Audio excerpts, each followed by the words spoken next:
Namaskar. In this video I would like to talk about ideation. Ideation is an English term describing the creation of an idea. So to ideate means to, in your mind, to create an idea. To keep the idea on your mind constantly and try to develop that idea and realize that idea, to feel that idea, to taste that idea. That is ideation. In Sanskrit, in spiritual philosophy, there is a term bhava. So that bhava is extremely important for meditation. Many times we do meditation, but the meditation is quite dry. We don't feel anything in meditation. And in meditation, we are trying to realize infinite cosmic entity, which is quite impossible. With a very tiny little mind, we are trying to encompass and understand and realize infinite reality of macrocosm. So there has to be flow of the mind. The mind has to flow in the flow of ideation, and slowly the mind will merge with the cosmic mind. Upon merging with the cosmic mind, the mind will be able, the spiritual aspirant will be able to understand and realize that supreme truth. So ideation is composed of three things. One is an intellectual idea. Intellectual idea is just a guidance for your attention. Let's say our universal mantra, Baba Nam Kevalam. Consciousness, supreme consciousness is all there is. So that is an intellectual idea. It is just a guidance for your mind. It's just a subject, is a steering wheel for the mind. Is a subject upon which you concentrate and ideate. Then there is an intuitional aspect. Through intuition you are able to grasp higher transcendental reality. Intellect cannot understand. Intellect is so tiny and so limited. But intuition is an ability of the mind to download from the cosmic internet. The greater the idea, the greater should be the effort. The more sustained effort should be there. There was a poet, Rainer Maria Rilke.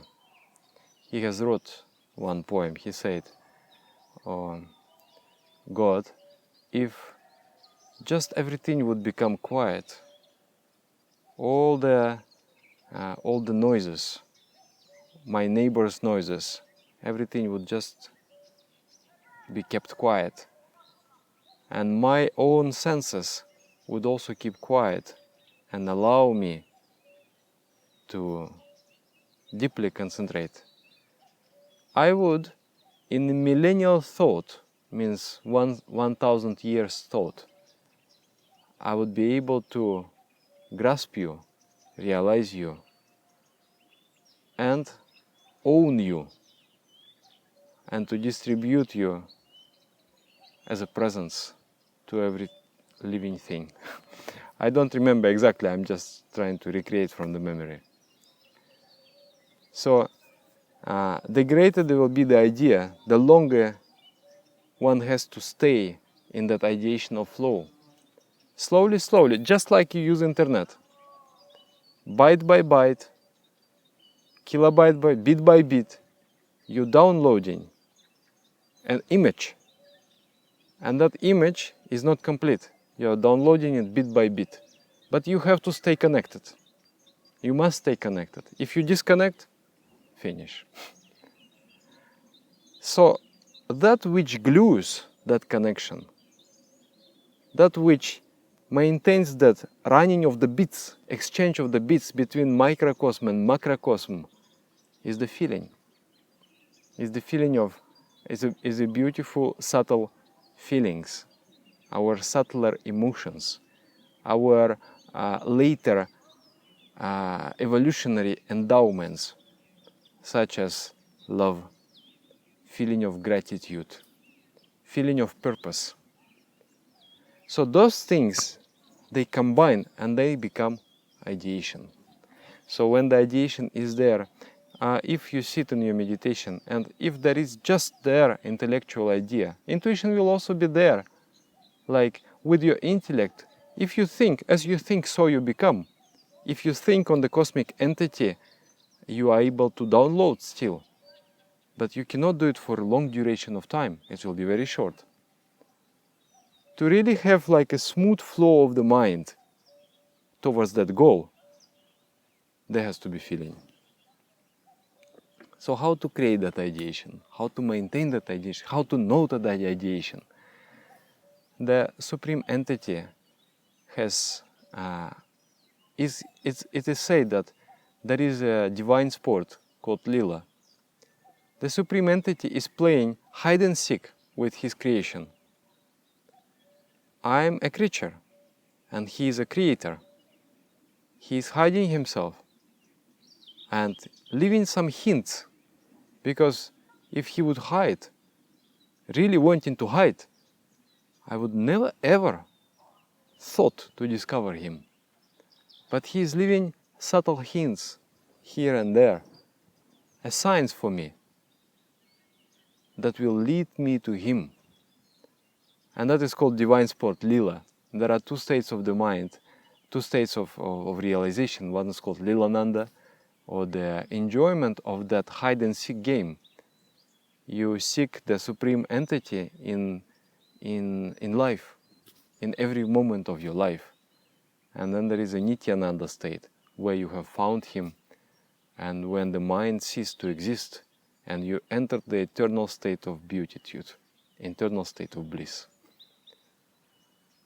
So he has hidden himself, and he left different. Where did he leave those hints? One important thing is poetry. All aesthetic expressions, they are seeds of divinity. If there is a true aestheticism, there is a music, there is dance, there is art. In those aesthetic expressions, if one has really quiet mind, one is able to discern and see those little hints. And following those hints, he will come to his desideratum. So, especially the poetry. Poetry is very important. There are mystical spiritual poets like Kabir, Rumi, the Rabindranath Tagore, Rainer Maria Rilke.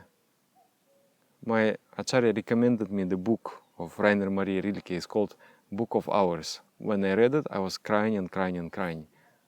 And he was a secular man. He was not a religious man. But it seemed he has such a deep spiritual realization. And when you read, after you read this poetry, you seem to gain some sorts of understanding. You seem to, it's like the iron stays together with the magnet. It acquires the magnetic properties. So when you read the poetry, actually in the beginning you don't understand, but you read it second time and third time, and then you enter and you see the world through the eyes of the poet. In India they call poets kavi. It does not mean only the poet, because poets, like, modern songs sometimes they write, it's not a poetry, it's blah blah blah, because there is no, it's just rhyming of meaningless things. But poet means the one who sees the truth. So that is the word kavi, the seer of the truth, that you will see the divine life. So poets, through that vision, they have shared their angle of view. And when you look through their eyes, you are able to download one bit of that picture. And then through that bit, you are constantly will see what's going on. You will see that the Supreme Entity will be transparent through those little holes in the veil of darkness. You pierce those little holes in the veil of darkness by touching with the aesthetics. My spiritual master, Shri Anandamurti, he has also written poetry. I consider, of course, I'm subjective. He is my guru. I love him. So it is subjective, but I consider it is the highest poetry. Actually, he was not writing poetry, he was writing songs. It's called Prabhat Samgita songs, songs of the new dawn. And in those songs, actually, during his lifetime in the mortal body, he wanted to lift as many people as he could to the state of divine realization. But how to lift?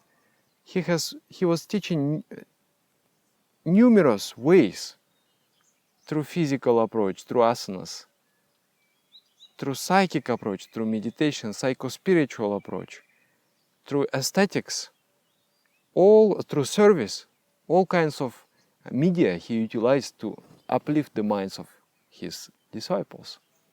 So he left all those hints everywhere that we just have to follow and find. And in that poetry, he has written 5,018 songs. And those songs I really find, it's like you sing that song, you grasp a certain side, a certain angle of divinity. You are able to really feel what is advanced spiritual seeker feels. I will give you an example. There is one song. Mor gorele he priyo keno gele amai kichu bole gele na amai kichu bole gele na he asha noe mon bhorar noe he asha noe mon bhorar noe moner kota bolona. I find that there is a taste in the psychic world. Just like when we are cooking the food, there is a taste: sweet, sour, bitter, hot, astringent. And also there is, in aesthetics, there is a taste: sweet, bitter, sour, hot, astringent, salty. Like, for example, this song. How would you feel? What is the taste? Yeah, of course, it's very subjective, but I feel it is bittersweet.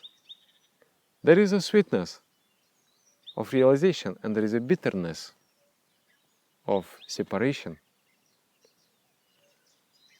The spiritual seeker says, "Oh my beloved," it means, of course, the God.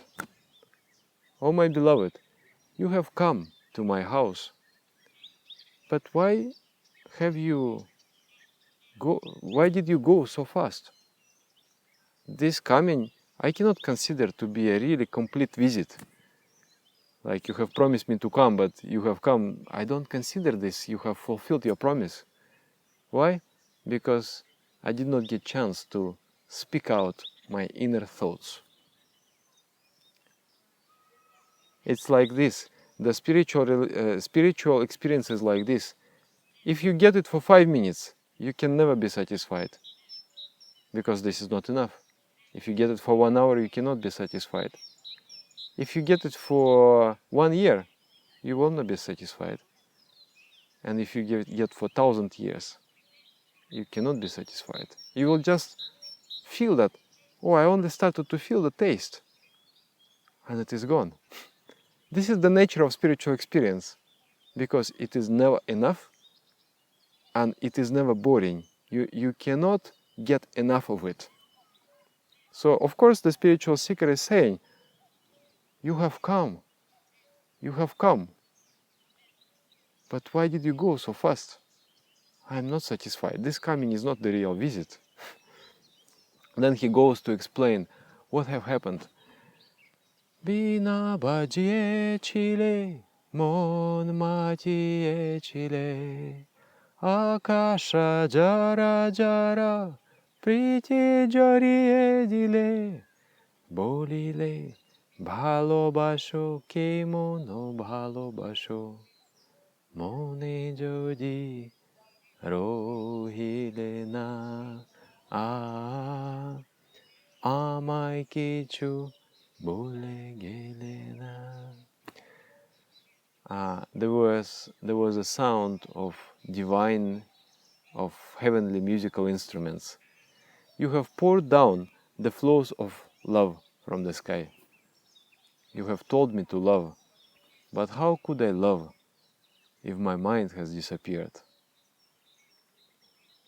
It's like the doll made of salt went to measure the ocean. Where did the doll go? Nobody knows. So, being with you, my mind has disappeared, it ceased to exist. I could not love because I've become love. I have become love myself. I was transformed in love. And then the next, now what is going on? How I feel now. Tomate amate, shota jajandur, tobo tobo bhavi, monje bhorpur, deepoke meguma la reje baje shur, tate reke gele, tobo jotona, amai kichu bole gelena. Between you and me, there is a distance of 1,000 miles, but I am overwhelmed, I am overflowing with the feelings towards you. The melodies are there, sounding, the melodies in the style of Deepak and Megamalar. In them, I feel you left your divine effulgence. So I hear some music, and in that music sends me the memories of ecstasy, sends me the feeling of that experience that I got with you. So it is sweet, and it is bitter. I have some bitterness because why should I be separated again? And I have the sweetness that I have been with you. So it's very beautiful. Once you sing it, in the beginning, of course, you cannot understand. It's just, it has to vibrate your mind. One time you sing, second time. The words itself, they have power, the vibration of the words. Because it has been given by Guru. Guru means the one who is realized. He's not like anybody. He is in that state all the time. So when he expresses something, one word, that word has vibration. So if you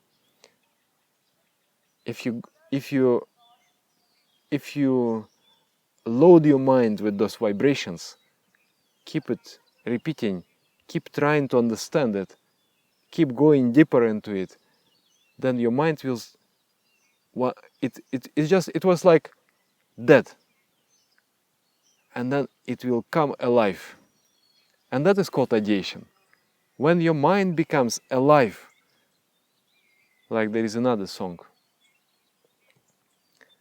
Tomar namete,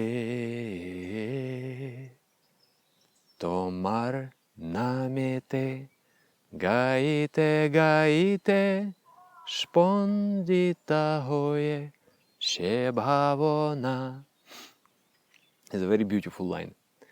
Tomar namete, your name. Singing again and again means repeating the mantra. Repeating your name again and again and again and again. Then what happened? Then spondita, hoye, shebhavana. Spandana means the vibration, means something is alive, something is vibrant, that is called spandana. And bhavana, my thought process, my thinking, the flow of my mind. So that flow of my mind, like I meditate on the Supreme, that is a dead imagination. I'm trying, but my mind is dead. It's just an imagination, empty images, empty attempts to know Him. But by saturating your mind with mantra, or in this case, I'm talking about the songs, by saturating the mind with the songs, repeating this song again and again, and trying to go deep 20 times, 30 times, 40 times, 50 times, then your mind becomes thrilled. The vibration comes. You feel that Supreme Entity comes into you. And then when you close your eyes, you have that feeling, you have that angle. You don't see the complete Supreme Entity, but you see some part of it. You feel that bittersweet taste. Through that taste you know Him, and then you meditate, you enjoy your meditation. There is a glue that glues together the bytes of the traffic that goes through your wires, and you don't want to stop, you don't want to disconnect. This is the secret. There are another songs, like very fresh song. It brings you into other ideation. According to your samskara, according to your past lives, according to your state of mind, something resonates with you and something not. Like bittersweet, not everybody will like. They will like just the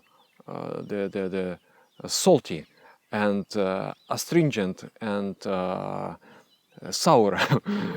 So like there is this song, quite fresh, very fresh song, like a cucumber. This song.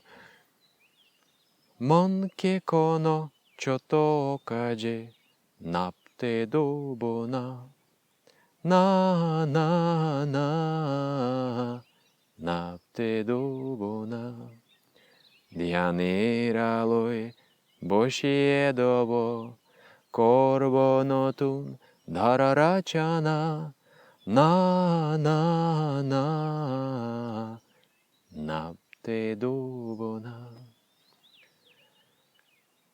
I say, no.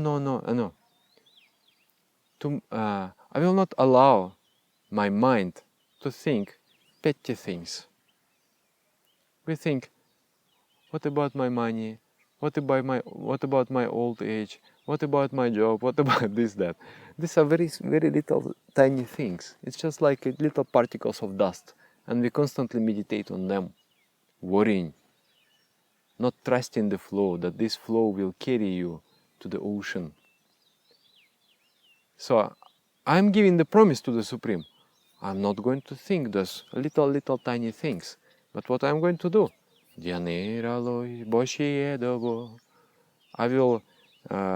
I will sit the mind in the effulgence of meditation. And I'm going to build a new world. I'm going to build a harmonious society, beautiful society. This is what I'm going to do. I am fully inspired to do that. So that is another side of God, serving the creation, serving the humanity. And you know that side. Through that side you are sentimentalized. Or like there is another one.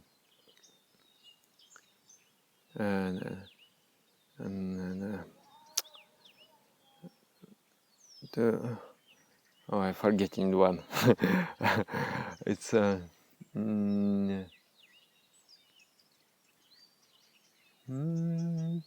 Tumi utshaba Modhyane tumi kormeri ashavo Shayana tumi priyo Dhare rupa bhinavo Tenye nao kache tomar Tumi amar Sangshar. In my young age, you're my festival. Like when you're young, life means festival. You're enjoying.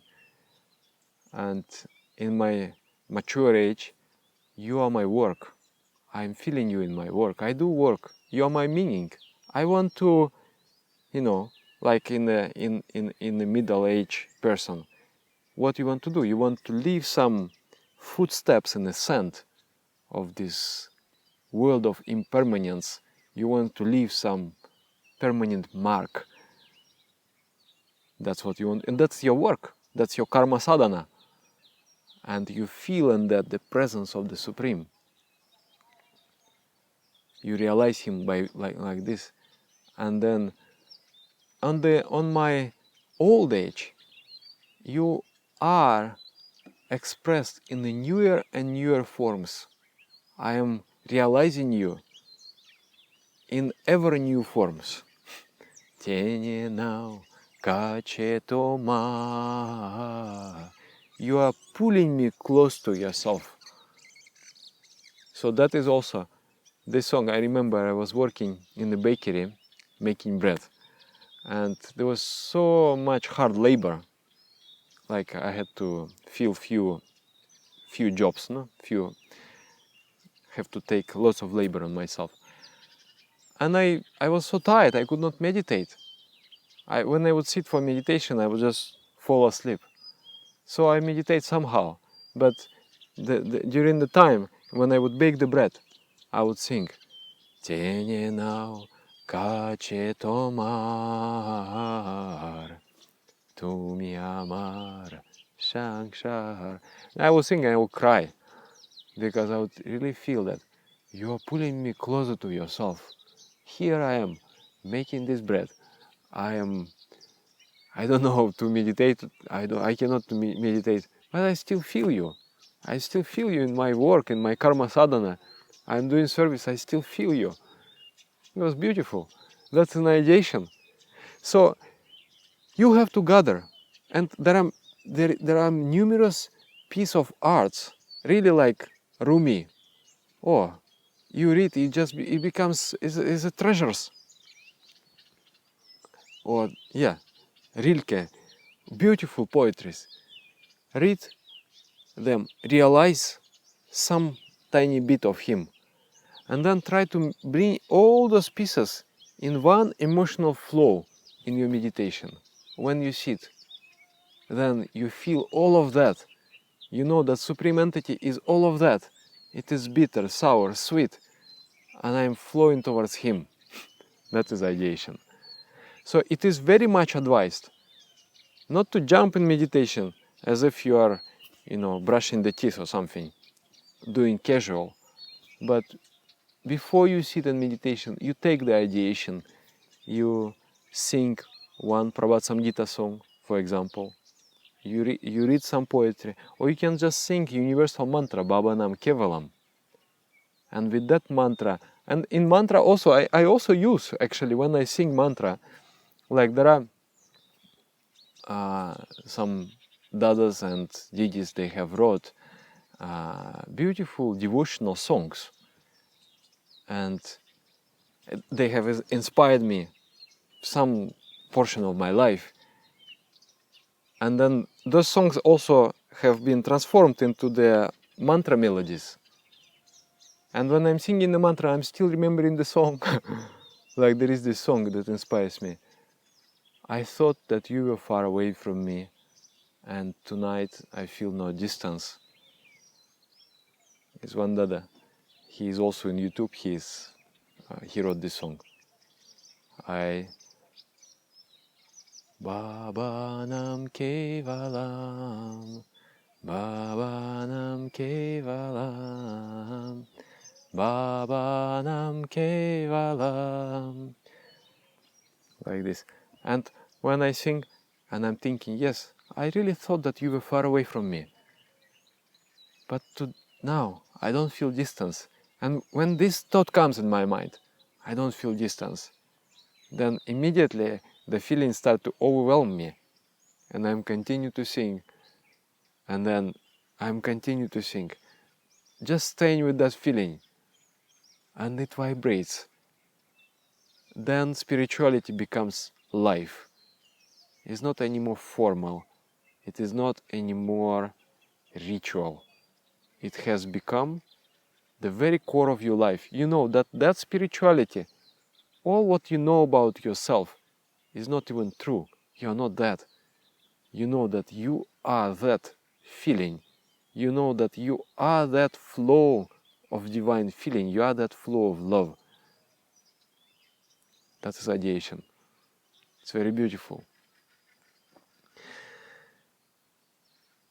Yeah, there are many songs, many poetries. We must collect them like gems and diamonds. Keep them, experience them, polish them. My students, they complain, they say, "Oh, Dada, you never learn new melodies of mantra singing, of kirtan." Sometimes I say, the old dogs, they don't learn new tricks. But actually, it's not because I cannot learn, but I don't want to learn. They are enjoying the melodies, but I am enjoying the stories. Every song has a story. Every song has an experience. Every song has life. It is important for me. I know why I know it. It's like I've gone through that repetition. My Dada, he was laughing at me. Like I would listen one song for 20, 30 times. And he would say, "Are you crazy? You are listening the whole day the same song." I said, "No, Dada, I must listen it properly." And then he was laughing. "Oh, I know. You must listen it properly. Like if I like some song, Bhajorishto Manomar. I remember I was listening to the song like 1 week straight. Every day, I don't know, 20 times a day, I would just go straight with that. And slowly, I remember it's just vibrating me. It exhilarates me. And then, why should I have any other song? Why should I have any other melody? I love the feeling. So that, of course, it is my personal, how I am made. But other people, maybe they listen to the new melody, they feel that exhilaration. Have to find your way. Just what I'm trying to convey is by this aesthetic means, from this world of aestheticism, to move to the supra-aesthetic world, which is beyond. What is supra-aesthetic? When you sing. When you sing and sing and sing, and then moment comes, you don't want to sing anymore. You want to stop. You want to stop singing. Freeze every breath and only direct your mirrors of the mind to reflect your beloved in that mirror. That's what you want, nothing else. And then everything stops. And then you will like to sit in meditation. So aesthetic, the fields of aesthetics is no more. Aesthetic means experiencing God by dint of vision, hearing, touching, tasting, smelling.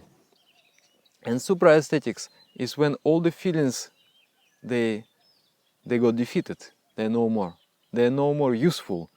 You want to just, even you want that your mind disappears, only truth will remain. That is supra-aesthetics. So, yes, sometimes we do experience, and our goal is to have it more and more in our life, these ideational flows.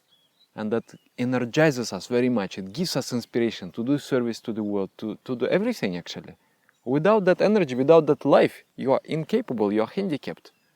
You can have money, you can have, 1,000 workers, but you cannot do anything. So that is our goal too. And also very, very important to stay in satsanga, spiritual company. When you are with 20 people who are singing and who are in the flow of spiritual practices, these blissful feelings, they come very easily. Surprisingly, even though we are in a very crude situation of the world. But you put yourself, take yourself out of that situation and bring yourself to the retreat, let's say, the gathering of the spiritual people, even for 1 week or even for 3 days. And you do spiritual practices together. You don't miss even one singing of mantra. Don't miss even one song. and trying to really know it, understand it, and then you enter into the flow of bliss. Everybody. It is such a powerful thing. So I wish that somehow I could share about ideation, and I wish that we are able to stay in that flow of ideation. Namaskar. Thank you very much.